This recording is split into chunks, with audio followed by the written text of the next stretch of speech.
Hi అండి, welcome back to trade with Divi. ఇవాళ Nifty మొత్తం ఒక రేంజ్లో ఉండిందండి. గ్యాప్ అప్ ఓపెనే అక్కడ నుండి ఫాల్ అయింది, కానీ మిగతా ఒక ఆఫ్టర్నూన్ వరకు అంతా రేంజ్లో ఉండింది. లాస్ట్ మూమెంట్లో కొంచెం ఫాల్ ఇచ్చింది.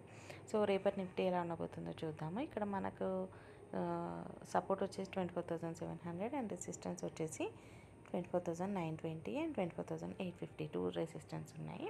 సో మార్కెట్ కనుక ఒకవేళ ఇది సపోర్ట్ లాగా తీసుకొని బులిష్ మూమెంట్ కంటిన్యూ చేసేది ఉంటే 24,850 రాకముందు 24,780 దగ్గర కొంచెం కన్సాలిడేషన్ జరిగే ఛాన్స్ ఉందండి. అది కనుక బ్రేక్అవుట్ అయ్యేది ఉంటే first target 24,850 and next target 24,920. ఒకవేళ ఇక్కడే మనకి రెసిస్టెన్స్ దగ్గర రిజెక్షన్ తీసుకొని మళ్ళీ ఫాలో అయ్యేది ఉంటే 24,735 ఫస్ట్ టార్గెట్, నెక్స్ట్ టార్గెట్ 24,700. ఇది కనుక బ్రేక్ డౌన్ అయ్యేది ఉంటే 24,635 ఫైనల్ టార్గెట్. ఒకవేళ మార్కెట్ ఈ రేంజ్లో ఉండేదంటే ట్రేడ్ అవాయిడ్ చేయడం బెటర్.